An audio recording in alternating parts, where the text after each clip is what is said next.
500,000 American soldiers. More bombs dropped than in all of World War II, the most advanced military machine in human history. And they lost. Not because they were outgunned. America won nearly every battle they fought. They lost because one small nation had a weapon the US never found an answer to: patience. To understand Vietnam, you have to go back to 1945. Vietnam had been under French colonial rule for nearly a century. The Vietnamese people were taxed, exploited, and controlled at gunpoint. Then a man named Ho Chi Minh, say it, Ho Chi Minh, decided enough was enough. Ho Chi Minh was a communist revolutionary who had spent years studying in Moscow and Paris. When World War II ended and Japan's occupation of Vietnam collapsed, he saw his window. He declared Vietnamese independence. The French said no. What followed was 8 brutal years of guerrilla warfare. In 1954, the French military was completely annihilated at a place called Dien Bien Phu. Say it, Dien Bien Phu. Total humiliation. Vietnam was divided, communist north, US-backed democratic south. And here is where America walked straight into the most expensive mistake in its history: the Domino Theory. US leadership believed that if South Vietnam fell to communism, every country across Southeast Asia would follow, one after another, like dominoes. So they got involved, first advisors, then weapons, then money, then 500,000 troops. August 1964, the Gulf of Tonkin. US intelligence reported that North Vietnamese torpedo boats had attacked an American destroyer in international waters. Congress authorized full-scale war within days. Here's the part they left out. The second attack, the one that triggered the entire war, almost certainly never happened. Declassified documents revealed the radar operators had been tracking phantom images caused by rough weather. No boats, no torpedoes. The United States sent 500,000 soldiers to fight a war that started with shadows on a radar screen. Here is the brutal irony at the heart of this war. America was winning. Almost every single military engagement the US won. The kill ratio was staggering. For every American soldier killed, roughly 12 North Vietnamese or Viet Cong fighters died.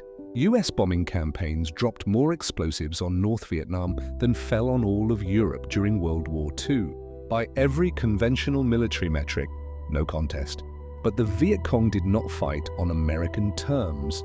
They built 250 kilometers of underground tunnels beneath the jungle floor, the Cu Chi tunnel system, where entire battalions could vanish and re-emerge miles away. They struck at night. They blended into the civilian population. Every village was a potential ambush. Every road was a potential trap. The US was fighting a conventional war. The Viet Cong flipped the entire concept of war on its head. And when the My Lai massacre became public in 1969, where US soldiers had killed hundreds of unarmed Vietnamese civilians, the war at home became just as dangerous as the one in the jungle. America was losing something no bomb could restore: public trust. January 30th, 1968, Lunar New Year. A ceasefire was in effect.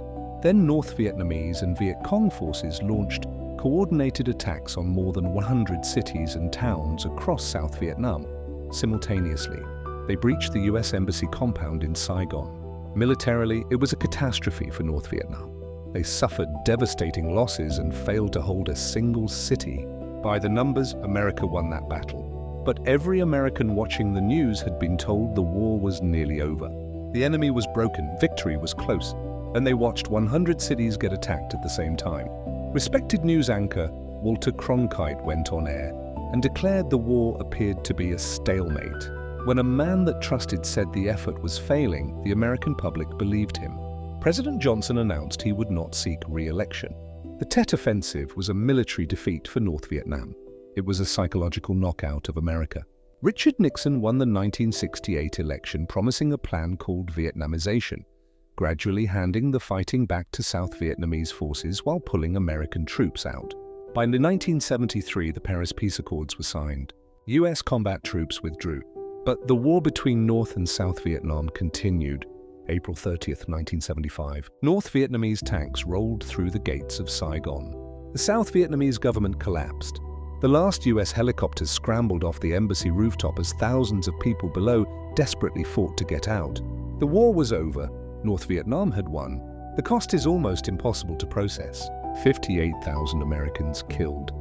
between 2 and 3 million Vietnamese dead, an entire country soaked in Agent Orange, a toxic chemical defoliant whose effects are still causing birth defects in Vietnamese families today, over $1 trillion in modern money, and Vietnam was unified under communist rule. The exact outcome 20 years of war was designed to prevent.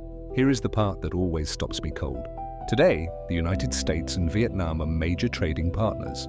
American tourists walk the streets of Hanoi and Ho Chi Minh City every single day. The two countries have full diplomatic relations.